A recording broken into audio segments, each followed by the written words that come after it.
Hello bachcho, let's read the question. Question says on plotting the point O 0, 0, A 3, 0, B 3, 4, C 0, 4 and joining OA, AB, BC and CO, which of the following figure is formed? Square, rectangle, trapezium and rhombus. Solve करते हैं बच्चों question को। इस question के लिए जो की concept है वो देख लेते हैं यहाँ पे हम। की कॉन्सेप्ट की अगर हम बात करें यहाँ पे तो अ पॉइंट, यहाँ कोऑर्डिनेट सिस्टम से देख लेते हैं इसको। कोऑर्डिनेट सिस्टम में हम लाइन ड्रॉ करते हैं तो ये हमने वाई एक्सेस ड्रॉ कर दिया और ये एक्स एक्सेस ड्रॉ कर दिया, ठीक है। और यहाँ पर ये तो हमारे पास कौन सी लाइन है, एक्स एक्सेस, ये कौन सी लाइन है, वाई एक्सेस। एक्स एक्सेस और वाई एक्सेस का जो पॉइंट ऑफ इंटरसेक्शन होता है को ओ बोलते हैं। इस ओ के कोऑर्डिनेट क्या होते हैं बच्चों, 0, 0, ठीक है। अब कोई भी पॉइंट अगर एक्स एक्सेस पर लाई कर रहा है, ठीक है ना, यहाँ पर हम एक पॉइंट कंसिडर कर लेते हैं एक्स, वाई, है ना। अगर कोई पॉइंट है ना, पी कहाँ लाई कर रहा है, लाई ऑन एक्स एक्सेस, तो उसका वाई कोऑर्डिनेट 0 होगा। और अगर पी कहाँ लाई कर रहा है, ऑन वाई एक्सिस, तो उसका एक्स कोऑर्डिनेट 0 होगा, ठीक है। और अगर पी पॉइंट को हमें किसी कोऑर्डिनेट सिस्टम में लोकेट करना है तो इस पी की से अगर हम एक्स एक्सिस पर परपेंडिकुलर ड्रॉ करें तो इसका फुट ऑफ परपेंडिकुलर जो है वो कहाँ मीट करेगा, एक्स एक्सिस को, एक्स पे। और इस पी से वाई एक्सिस पर परपेंडिकुलर ड्रॉ करें तो इसका फुट ऑफ परपेंडिकुलर मीट करेगा वाई एक्सिस को, वाई पे, ठीक है बच्चों। तो ये चीज़ है ना। फुट ऑफ परपेंडिकुलर ये हो गया यहाँ पे, जैसे ये एम पॉइंट हमने ले लिया, ये फुट ऑफ परपेंडिकुलर है और एन है, ठीक है। तो ये चीज़ है, सॉल्व करते हैं क्वेश्चन को। अब इस क्वेश्चन में देखिए यहाँ पर हमारे पास 4 पॉइंट है। फर्स्ट पॉइंट है 0, 0, सेकंड पॉइंट है ए 3, 0, थर्ड पॉइंट है बी 3, 4 एंड फोर्थ पॉइंट है हमारे पास सी 0, 4, ठीक है। तो यहाँ पे कोऑर्डिनेट सिस्टम बना लेते हैं पहले इसको प्लॉट करने के लिए। तो ये हमने क्या बना लिया बच्चों, कोऑर्डिनेट सिस्टम। अब इस पर हम कुछ पॉइंट ले लेते हैं। यहाँ पे 0 ले लिया, ये 1 हो गया, 2, 3, 4, ठीक है। और यहाँ पर भी हम ले लेते हैं इस तरफ -1, -2, -3, इधर ले लेते हैं 1, 2, 3, थोड़ा सा इसको और यहाँ तक ले लेते हैं तो ये आ जाएगा क्या, 4, ठीक है। और इस तरह से भी ले लेते हैं तो ये -1, -2 एंड -3।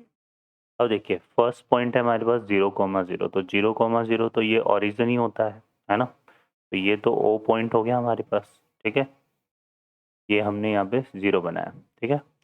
और अब हमें ए पॉइंट को मार्क करना है। ए पॉइंट क्या है, 3, 0, तो वाई कोऑर्डिनेट 0 होता है तो वो पॉइंट कहाँ लाई करता है, एक्स एक्सिस पर।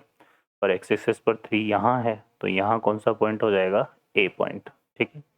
फिर आ रहा है 3, 4, 3, 4 मतलब एक्स एक्सिस पर 3 है और वाई एक्सिस पे 4 है। तो इसको अगर हम मार्क करेंगे यहाँ पे तो ये हमारे पास कुछ इस तरह से मार्क हो जाएगा। यहाँ पर ये आ जाएगा कहाँ से, यहाँ से चलेंगे तो यहाँ पे इससे हमने हॉरिजेंटल लाइन ड्रॉ करी 4 से और इस 3 से हमने वर्टिकल लाइन ड्रॉ करी, तो ये दोनों जहाँ मीट करेगी वो पॉइंट हमारा क्या हो जाएगा, 3, 4। तो ये पॉइंट आ जाएगा 3, 4, ठीक है बच्चों, इस तरह से। क्लियर है। तो ये कौन सा पॉइंट हो गया, बी पॉइंट। अब हमें एक सी पॉइंट बनाना है। तो सी पॉइंट क्या है, 0, 4 है। 0 एक्स एक्सिस, एक्स कोऑर्डिनेट 0 और वाई कोऑर्डिनेट अगर हमारे पास है, एक्स कोऑर्डिनेट 0 हो तो वो वाई एक्सिस पे लाई करेगा। तो 0, 4 कौन सा पॉइंट हो गया, ये वाला पॉइंट, ठीक है। इसको हमने क्या नाम दे दिया, सी पॉइंट।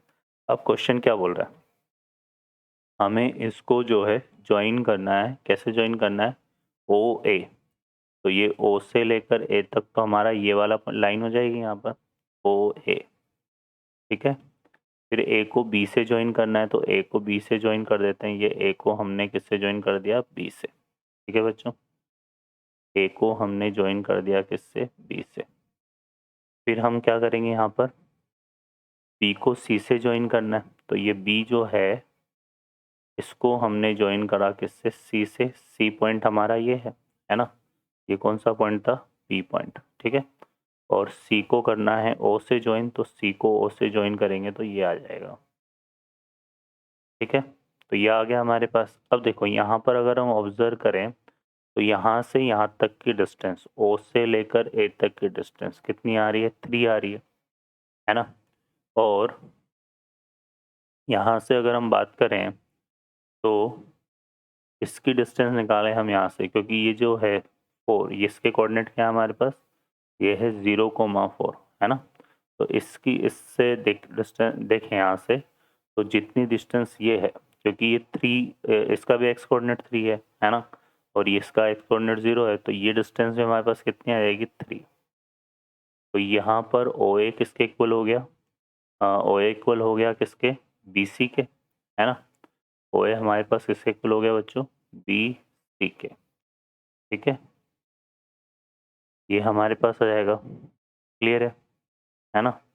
तो ये आ जाएगा, ये बी पॉइंट है यहाँ पे, तो ये आ जाएगा हमारे पास बी सी के। और फिर यहाँ से अगर हम देखें तो ओ से लेकर ए तक की जो डिस्टेंस है, क्योंकि ये 3,4 है और हमें पता है कि किसी भी पॉइंट से एक्स एक्सेस की परपेंडिकुलर डिस्टेंस वो वाई कोऑर्डिनेट के इक्वल होती है। तो यहाँ से जो बी की ए की जो बी से डिस्टेंस है वो कितनी है? 4 है। और यहाँ से अगर हम देखें तो ये ओ से लेकर ये 0,4 है और ये 0,0 है, तो ओ से लेकर सी तक की डिस्टेंस भी कितनी आ रही है? 4 आ रही है। ये हमारे पास अपोजिट साइड्स इक्वल है। और इसको अगर हम शेप में देखें तो इसकी जो शेप है वो कैसी आ रही है बच्चों? क्योंकि देखो ये यहाँ पर परपेंडिकुलर बन रहा है ना? यहाँ पर भी ये परपेंडिकुलर है, क्योंकि एक्स एक्सेस वाई एक्सेस के क्या होता है? परपेंडिकुलर। और ये एंगल भी हमारे पास क्या होंगे? परपेंडिकुलर होंगे, क्योंकि इससे हमने इसको परपेंडिकुलर ड्रॉ किया था। तो इसका मतलब क्या हो गया कि चारों एंगल राइट एंगल्ड है और अपोजिट साइड्स इक्वल है ना? ऑल 4 एंगल और ऑल 4 एंगल क्या है? राइट एंगल है। एंड यहाँ पर क्या है? Opposite sides are equal. Opposite sides are equal. तो ये होता है किसके लिए बच्चों? रेक्टेंगल के लिए। ठीक है ना? इसका मतलब जो क्वाड्रिलेटरल बन रहा है यहाँ पे ओ ए बी सी, ठीक है, ये क्या है? एक रेक्टेंगल है। ओके, तो हमारा जो करेक्ट आंसर होगा वो कौन सा आ जाएगा? B option. ओके बच्चों, I hope you understand well. Best of luck, thank you.